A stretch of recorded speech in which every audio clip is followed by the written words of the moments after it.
Hey guys, how's it going? I am WWE Hall of Famer Lita, welcoming you to General Admission Wrestling.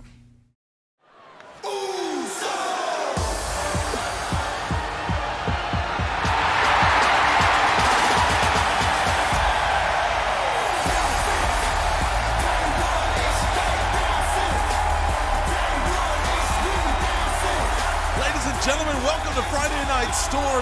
Just 2 more episodes to go before Winterfest next week will be our final week. We're getting closer to Christmas, we're getting closer to the holiday season, and the Usos may be getting closer to reclaiming the tag team championships. They've got a gauntlet style to run through tonight. And here's part of the reason why. This is the Usos from earlier. What is this shit coming to? When the Usos ran the place, we had some real tag teams in some real matches. Now it's any 2 dudes who sign up together like a goddamn elementary school race, and they put us in matches with multiple teams at a time. We'll fight anyone, anytime, but we're done with this shit. Give us 10 teams back to back, it don't matter. We'll get to the House of Black no matter who we gotta run through. ¡Tenemos! ¡Settle!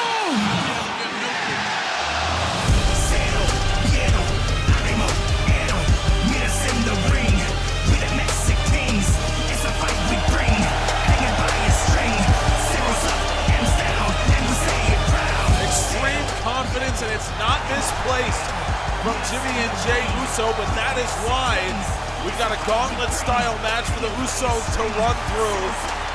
Should they do it, they will get their match against the House of Black. However, there are 2 teams waiting for that same opportunity, and taking down the Usos would be the way to do it. First, it'll be the Lucha brothers, Rey Fénix and Penta, former tag team champions in their own right, and of course, they and the Usos have a lot of history between each other. This is a dream matchup, has been for a very long time. There's a long history of brother tag teams in wrestling, as we all know. But in the long history of this sport, there may not be 2 better teams, 2 better teams of brothers than these 2. It's the first of what will be 2 matches here. The winner will move on. And the winner of this gauntlet will go on to face the House of Black. This is something that the Usos specifically called on. And of course, the Usos were involved in a 3-way tag team match back at Battle at Broadway. It was them, Mustache Mountain, and War Machine in New York. With the tag team championships on the line, the Usos came up short in a hellacious move. Fénix with a DDT. And follows that up. Beautiful standing, shooting star press, and got a 2 count out of it. A match like this is all about managing emotions, and it's about managing yourself physically, and Penta immediately going after the arm. Penta pulls the arm. Absolute classic. Jimmy right back to his feet. Penta takes him down with the sleep blade, rolls through, and a drop kick. The Lucha brothers off to a great start here against the former 2-time tag team champions. Frequent tags. This is the Lucha Libre influence that the Lucha brothers bring in. And Rey Fénix is just going straight after the Usos. Fénix, springboard moonsault. It just keeps on coming here for the Lucha brothers. What a great start. Working on Jimmy Uso. Fénix brings him all the way around. High velocity Frankensteiner from Fénix, but Uso able to get the upper hand, went and picked the leg. Dragon's leg whip, and there is the thrust kick right to the gut.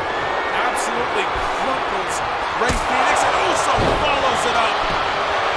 Super kick right to the jaw. Penta is needed, and he's there. And just like that, the Usos are able to open up space, and what a shot. Jimmy Uso going up top. Uso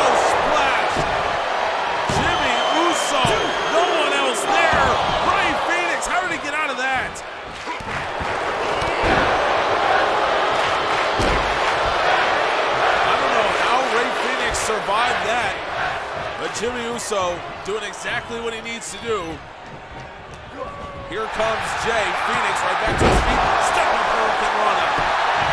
Phoenix was shot out of a cannon to get to Jey Uso there, and that pinfall attempt broken up. Penta is back on the apron as Jimmy is jettisoned from the ring, and here comes Penta. Suddenly the Usos fighting 2-on-1 as Penta was in a Shining Wizard, and he's turned aside. Now Jay gets him up, powerbomb position. Jey Uso with a powerbomb. Jay, the freshest man in this match, and he's making good on what Jimmy was able to do earlier, tag in. Jimmy will return to the fray. The Usos very much the faces of tag team wrestling in the GAW over the last 2 years. Boston Crab rather, and Ray Phoenix is there. Breaks up the submission, but Jimmy stays on his feet, and now Jimmy, oh my God, Jimmy just throws Ray Phoenix out. Unceremonious, and now Jimmy with an Uso splash, and Penta got the knees up. Straight down on the gut, and now Penta with a code breaker. Jimmy trying to reach up and make the tag. He can't because Penta's folded him up.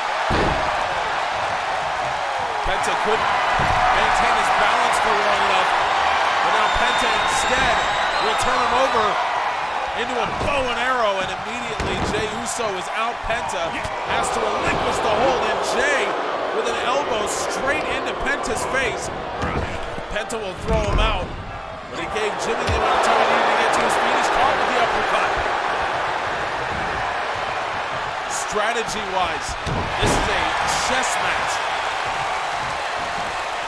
And this is what tag team wrestling is all about. You add that second man in there, and suddenly your strategy for the entire match changes. Phoenix brings Jimmy to his feet. Now Phoenix, he had him in that triangle position, and Jimmy was able to free himself. Now Jimmy rolls him through. Oh, what a kick. Jimmy Uso just leveled Ray Phoenix. And now Jimmy into the cover. Jay watches on. Penta needs to be there. He is. He's straight into Jey Uso. Sends Jay out, but now Jimmy getting involved. And now Jimmy Uso with a Samoan drop. Jimmy clearing house, and now up top he goes. Uso splash. Phoenix got the knees up. Unbelievable. Now Phoenix backs him up. Phoenix will take to the skies and brings him down with a bulldog.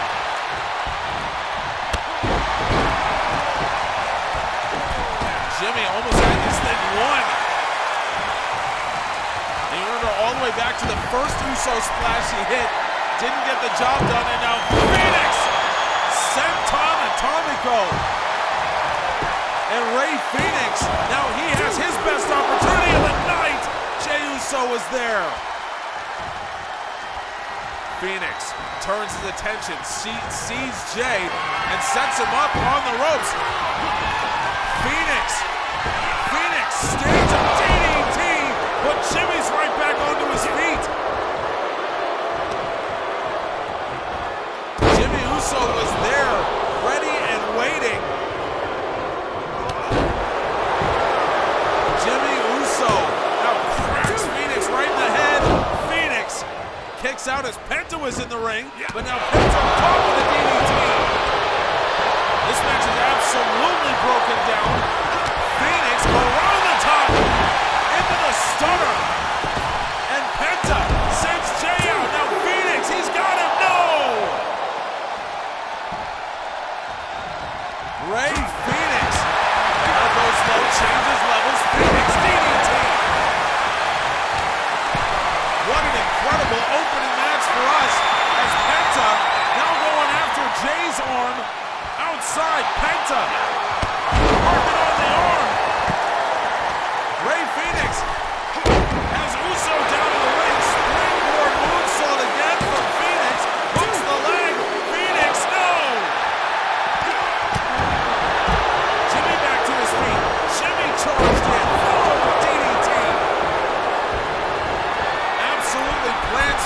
Phoenix. Penta and Jay going at it on the outside. Jimmy might have been thinking another Uso splash. Phoenix able to roll away. Phoenix with a backstabber. Remember, there's still a match to come after all this. And how much are either of these men, either of these teams going to have left at this point? My God. Jimmy, Ray, Phoenix tags in Penta. Jimmy didn't even see Penta get onto the apron, but now Jimmy trying to fly. Penta able to duck underneath, and now Penta has him on Fear Factor.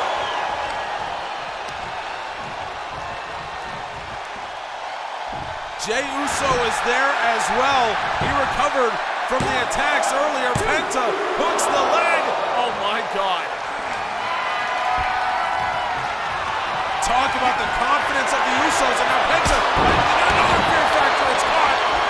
Jimmy just firecrackered after that. Penta gets him up. Jimmy with a well-placed shot as Penta was going for that cross slam, and now Jimmy brings him down.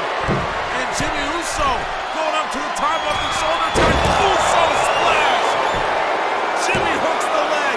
Jimmy Uso. Yes, the Usos have finally won this match. That was unbelievable. Wow, you just take a look back and an absolute war between two of the best teams of this generation. Both former GAW champions. An opportunity to potentially win those titles again. The Usos celebrating. They need a second to rest. They're not going to get very long because their opponents are about ready for the second leg of this gauntlet.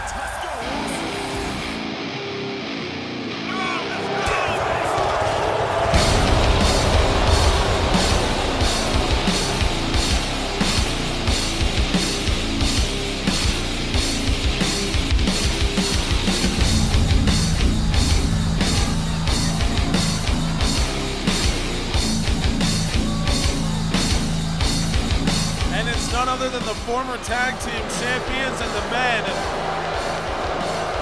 who held those titles before the House of Black. It's War Machine. And you got to think the Usos have a strong level of respect for War Machine, especially given the fact we've heard him say many times that you see these inexperienced tag teams that come and have success in GAW, and that's not something that the Usos are particularly comfortable with. It's not something they like to see. Well, War Machine is the total opposite of that. These two men have been teaming together for over a decade. They've traveled the world together. They've won titles in countless countries, countless promotions. And now they're coming in fresh against an Usos team that just went through an absolute war with the Lucha brothers. This is going to be a very compelling matchup, and the winner stamps a ticket to Winterfest. Here we go, 20-minute time limit still, and it's Jey Uso to start things out for the Usos. Adrenaline has to kick in now for the former two-time champions as Jey Uso working on row of War Machine and sends him straight into the middle post. It's a very good strategy in my opinion. Try to use your surroundings, use what you have, because at this point, you are fatigued and War Machine is going to try to speed this matchup as much as possible. That being said, the Usos are very comfortable with using a high pace. So maybe War Machine's strategy could play into the hands of Jimmy and Jay. Let's find out. Rose in the drop zone as Jey Uso ascends to the top. Jimmy watches on, and Uso with a take to the skies. Twisting senton to a standing Row, who answers right back with a takedown. Now Row, what he does best, and that is use impressive strength like that. Oh my God, I'm over the spear, and that nearly got job done. Ivar explodes out of absolutely nowhere, spears Jimmy Uso off the apron, and War Machine have taken over. This is classic tag team wrestling. And exactly what we were expecting to see as soon as War Machine came down. Nice block on that suplex attempt by Jay. And the Usos with a real opportunity now as the Usos dragging Ivar into the middle. Jay looking very good. Keeps Ivar down with a stomp right to the back of the head. Now here comes Jimmy. Spent a lot of last match as the legal man. He took a lot of physical punishment, including a fear factor from Penta. So this is a man, fatigue is going to play a factor. Let's see how much he tries to utilize any kind of double team or stay out of this match. I would imagine that Jey Uso is going to be the legal man for a lot of this. Nice bulldog out of the ropes there, and it's Eric Rowe who gets there first. But now Rowe straight up under the shoulders of Jimmy Uso, and Uso now power bomb position, and power bombs him over the top rope. Jimmy Uso, I told you, the Usos are going to have to catch some adrenaline here. They have, and Ivar catches Jimmy with a massive right. Now Ivar answers back, fighting out of enemy territory. Spine buster. Ivar with a massive spine buster. Jey Uso, quick stomp to break up the tag, or break up the pin rather, but now Ivar gets him a powerbomb position. Jey able to escape from the shoulders and looking for a jumping lariat. Ivar ducked underneath. Rowe is back in the ring as well. Ivar with a leg lariat takes him down, but Jimmy Uso turning his attention to Rowe, and again has him in that powerbomb position, and again power bombs him over the top. Jimmy Uso has gone absolutely wild tonight. Uso splash. Jimmy Uso hooks the leg. Jimmy Uso has just won it. The Usos are headed to Winterfest.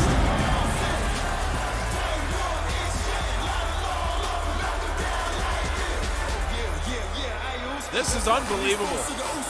And Jimmy Uso, the hero of the night, very much mimicking when Jey Uso, all the way back in season 1, took control of the finals of a tag team tournament against the Lucha brothers to crown the Usos the tag team champions.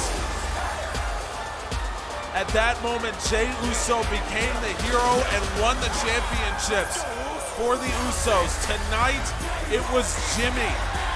He took over, and the Usos are going to Winterfest.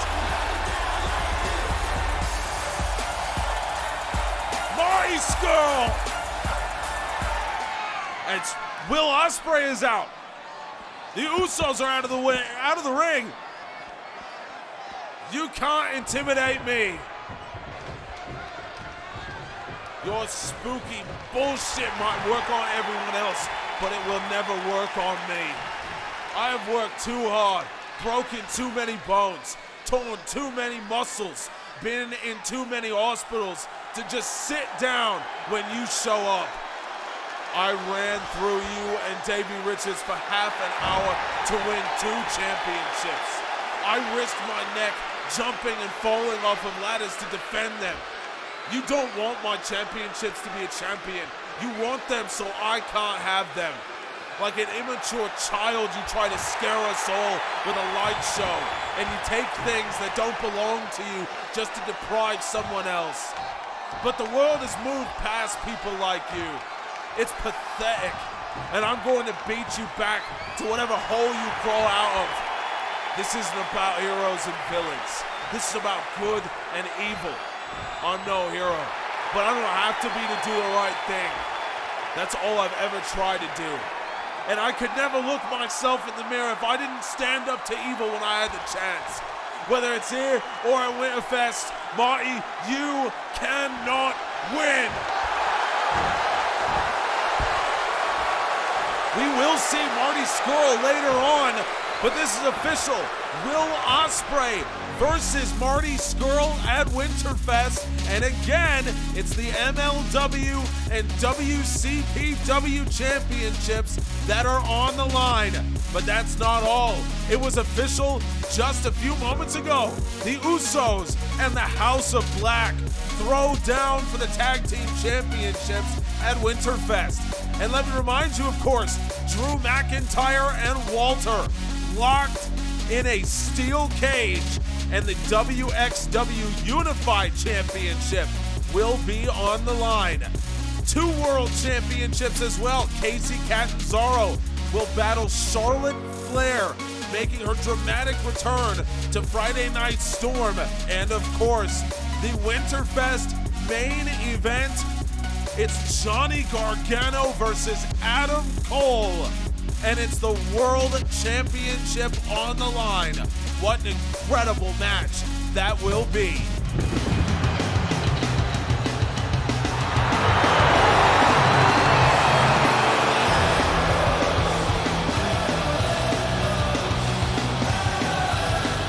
Winterfest is really going to be special, folks. It is going to be an incredible holiday party. Of course, the Challenger Briefcase ladder match will take place there as well. We'll hear from the confirmed competitors after this contest. Walter needs himself a tune-up to get ready to go step in the cage against Drew McIntyre.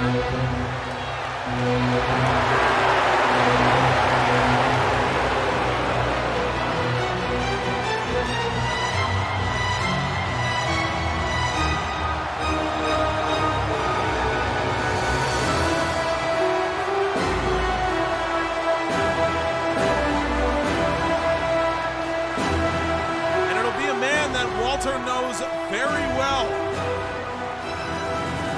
Danny Burch. Last time we saw him on Friday Night Storm, last time we saw him in GAW at all, he was fighting Drew McIntyre again with the WXW Championship on the line. Well, that's exactly what Walter is getting ready to do at Winterfest. So maybe he could do something here.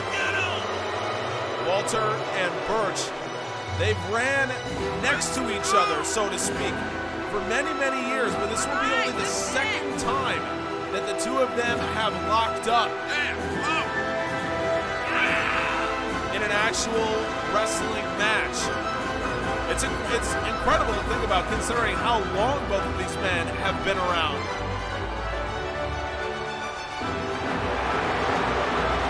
But Danny Burch, truly one of the best technical wrestlers in the world, and a great way to prepare if you are Walter. It's a great way to prepare.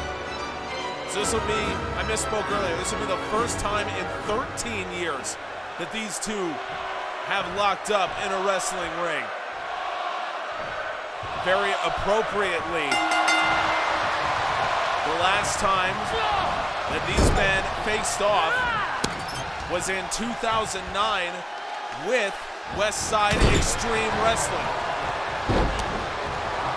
Walter defeated Danny Burch at that time. And Walter trying to do the very same thing, starting with that German suplex. Walter is an absolutely massive hitter, and as we know, technically there are very few men better than him as well. And this will make for, I think, possibly the match of the year when he's in a steel cage with Drew McIntyre. No William Regal to help, it will just be Walter and McIntyre, 1 win apiece between the two of them. And what an appropriate end to a series between two of the great European wrestlers to ever live. Walter looking for a camel clutch, and Burch able to get back onto his feet. Now Burch pulls him back into a huge forearm.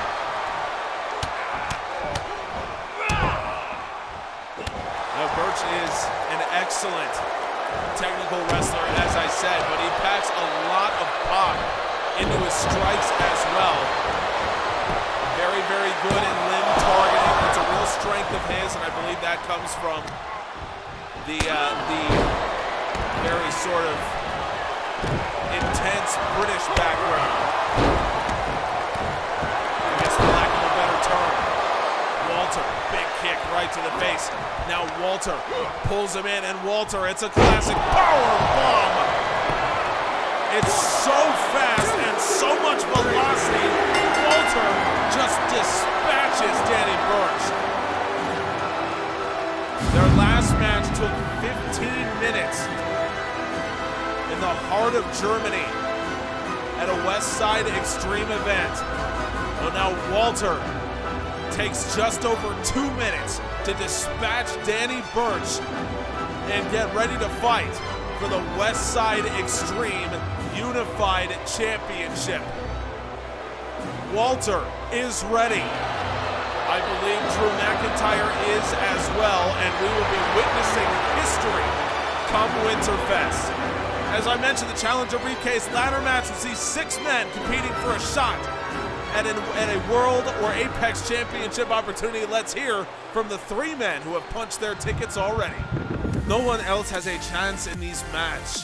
This ladder match is built for me, and I am built for it. I have trained all my life for this. I have already proven that I can win quickly. I can beat legends. I can defeat anything. And when I win the briefcase, I will make my history in the main event of Nitro. One of the dumbest things I've ever heard is that you have to have some special training to win ladder matches. Winning a ladder match is the same as winning any other match. Just hurt the other guy more than they can hurt you. That's all I've ever wanted to do. So whether it's a singles match, a tag match, a ladder match, or a goddamn boxing match, I win. When my title was stolen from me, I slipped into depression. I didn't know if I could even wake up in the morning. But thanks to my substantial mental training and physical greatness, I have brought myself back to the precipice. I know I serve as the inspiration to children and man-children everywhere, and I take that seriously.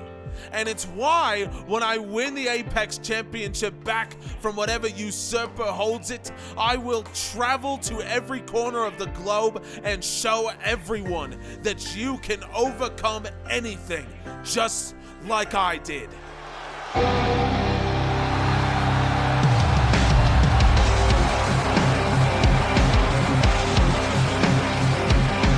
You gotta respect Davey Richards here, getting back onto the horse so quickly. It was an incredibly emotional battle between him and Will Ospreay, culminating in one of the great ladder matches we have ever seen in GAW, very possibly the match of the year. And what does Davey Richards do when he comes up short in that contest? Well, he enters a qualifier match for another ladder match. This man is just a wrestler, folks. That's the best compliment I think anyone can give him. Because he is just a fighter, man. He goes out there and he doesn't care about his body. He doesn't care about the emotions involved. All he wants to do is go out there and wrestle. That's been the story of Davey Richards.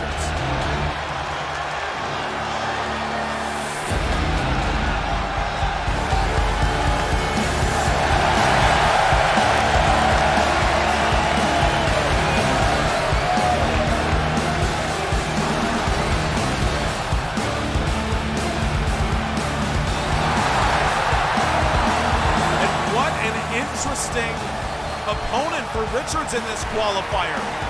Damian Martinez, and the last time that Martinez was in a singles ring, his only singles match of the season so far, was against Davey Richards. It was right after party back in September. Richards had come in and he had already defended the MLW Heavyweight Championship on the admission fee for Bash at the Beach. So Richards was feeling good. He comes in, defeats Damian Martinez, and that, of course, ended up being the sort of the prequel to what we saw transpire between Richards, Ospreay, and Marty Scurll. Martinez hasn't been in a singles match since then. Well, now we get an opportunity to see Martinez versus Richards 2. The winner will move on to the Challenger Briefcase ladder match at Winterfest. Bobby Fish, Jackal, and Flyboy are waiting for them there. And we'll get one final Storm qualifier coming next week. Evolution on Monday will have their qualifier, their final qualifier as well. Richards, heavy strikes to start things off against Martinez and brings him down with a brain buster. So how much does that first match play a factor in Martinez's game planning and in Richards' confidence for that matter? Martinez went in with a heavy right.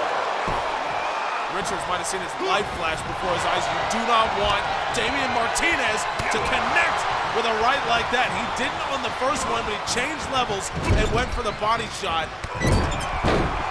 And now Richards at the mercy of Martinez. Richards able to use the ropes for leverage and fight back. Now Richards has to do anything he can, but Martinez ducks underneath the roundhouse kick attempt. Martinez using the strength. Martinez was also there on the admission fee when Richards brought the MLW Heavyweight Championship to General Admission Wrestling for the first time ever. Martinez was there as part of Gifted Punishment to take on War Machine for the Tag Team Championships. They fell short on that occasion.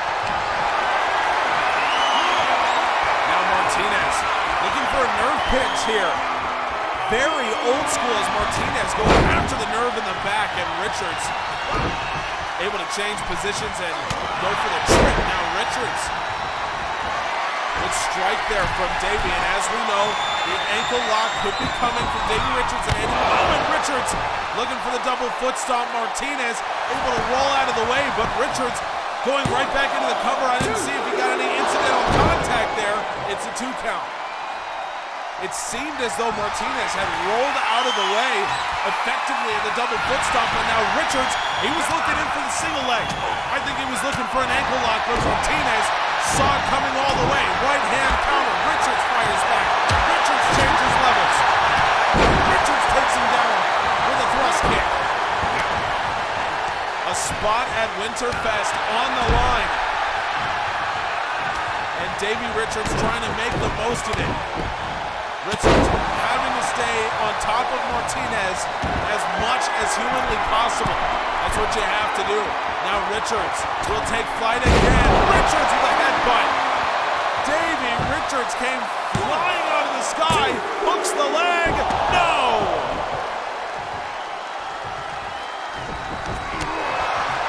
Martinez, great flexibility. Now Martinez, heavy right hand shot, and Martinez, the reckoning!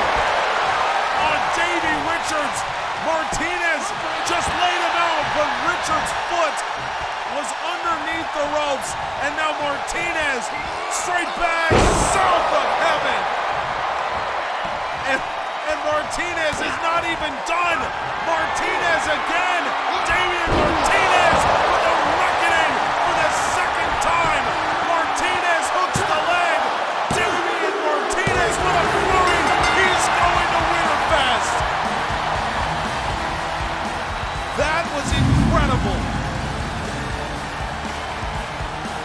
And I wondered if that first match would come into Martinez's mind at all.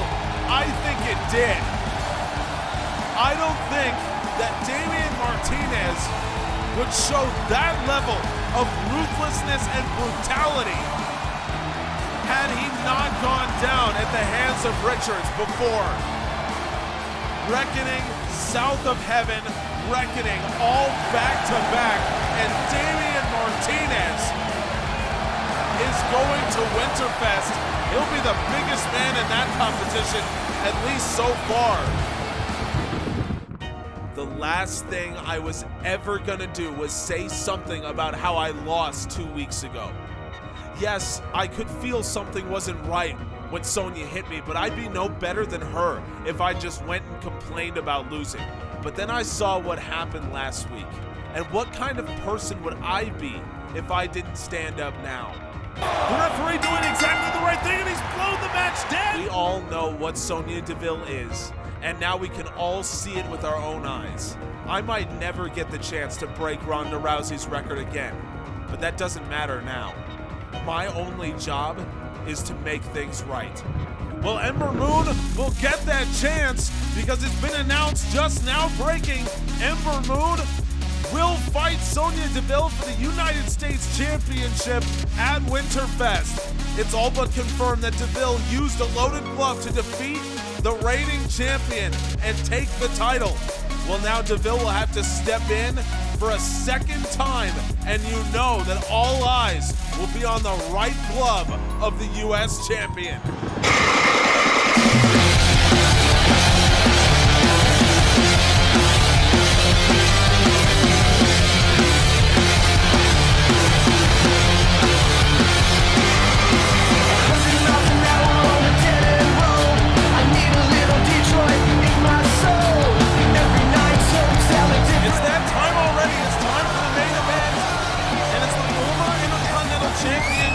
Sabin, forever one of the biggest stars in wrestling. That much I think will never change.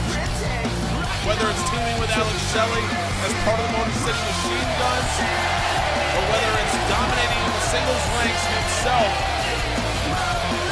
Chris Sabin has been one of the most successful men in GAW since coming here as a singles wrestler back towards the end of season 2. This is a different challenge for him, though.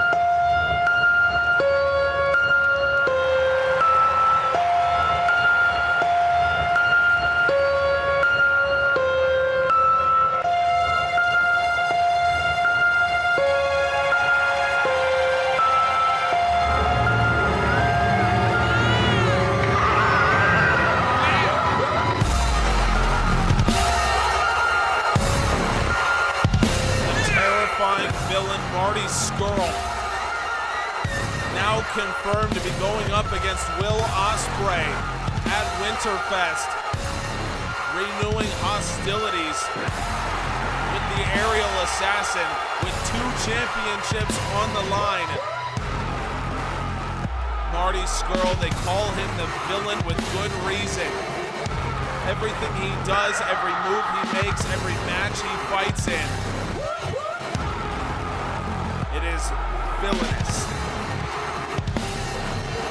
Now Chris Sabin steps up in the main event. Sabin and Scurll. Here we go. Chris Sabin, good start here. Working against Marty. I mean, for all of the smoke and mirrors and the intimidation that goes into Marty Scurll when he prepares for a match, let's not forget, this guy can really throw down, and part of what makes Scurll so dangerous is the number of things that he can do in the ring.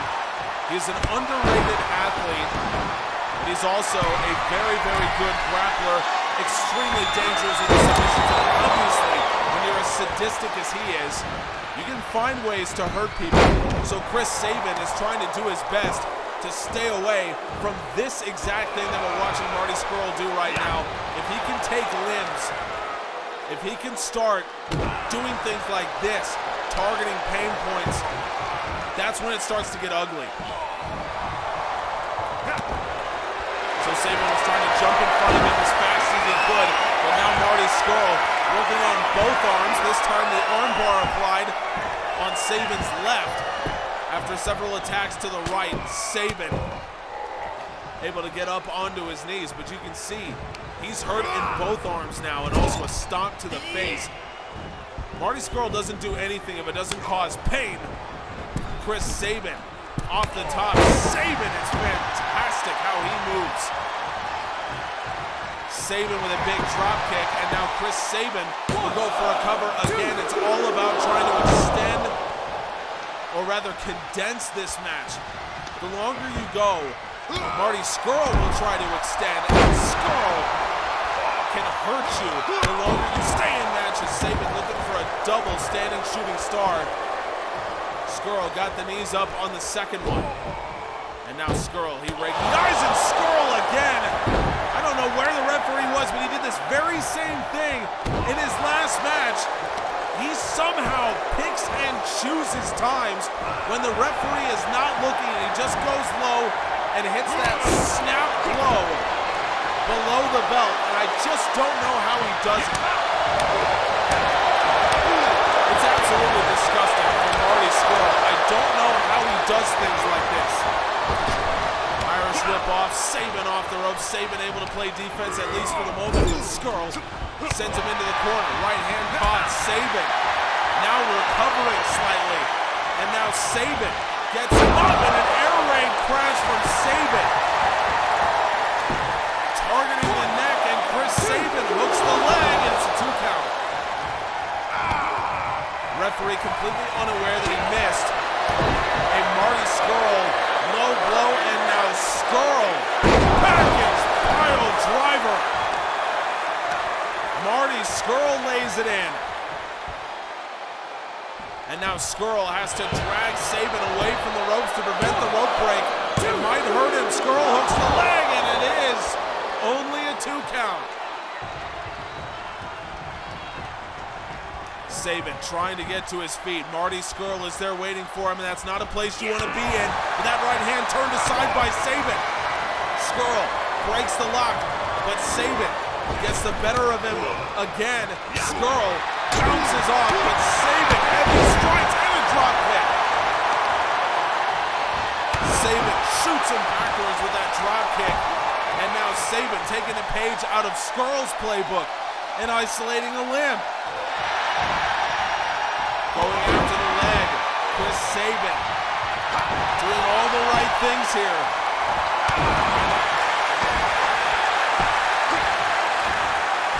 And Chris Sabin, I mean, this as a wrestler, Sabin is as good as it gets, and this is the reason why. It's all about versatility. Sabin off the top of the missile drop kick. Took Scurll down, and now Sabin will have to drag Scurll away from the ropes, looking for a cover off of a huge missile drop kick. Sabin hooks the leg, it's a 2 count. We approach the 5-minute mark in this match as Sabin, gotta love where he's at right now. Sabin gets him up, looking for a power bomb. Scurll comes down to the other side. Now Scurll jumps in with a swinging DDT. 5 minutes gone, Marty Scurll. Scurll, butterfly suplex again, but look at this, that's how he won the match. Will Ospreay has jumped the barricade, and Ospreay is out. Scurll is taking his attention away from Sabin, has gotten up on the apron. Scurll takes a swing. Ospreay down, and Chris Sabin from behind. Sabin has him up on a backslide. Chris Sabin has just stolen this match from Marty Scurll. Turnabout is fair play because Will Ospreay just cost Marty Scurll this match the exact same way that Scurll has done this to so many people throughout his career. And now Ospreay has stormed the ring, and Ospreay has taken this straight to Marty Scurll. Stormbreaker on Scurll, and Ospreay's not even done. Ospreay, this is like poetry. Ospreay with the Chaos Project rather, on Marty Scurll, and Will Ospreay choking the life out of the villain. Ospreay has gone absolutely nuts here in this ring. The aerial assassin knows that Scurll will be waiting for him at Winterfest, but Will Ospreay has taken the fight straight to Marty Scurll. It's unexpected. Or maybe, if you've been listening to Scurll and Davey Richards, maybe this is exactly what we should have been expecting all along. Folks, thank you so much for joining us. Evolution is back on Monday. One more week of shows before Winterfest. You won't want to miss a second. We appreciate you.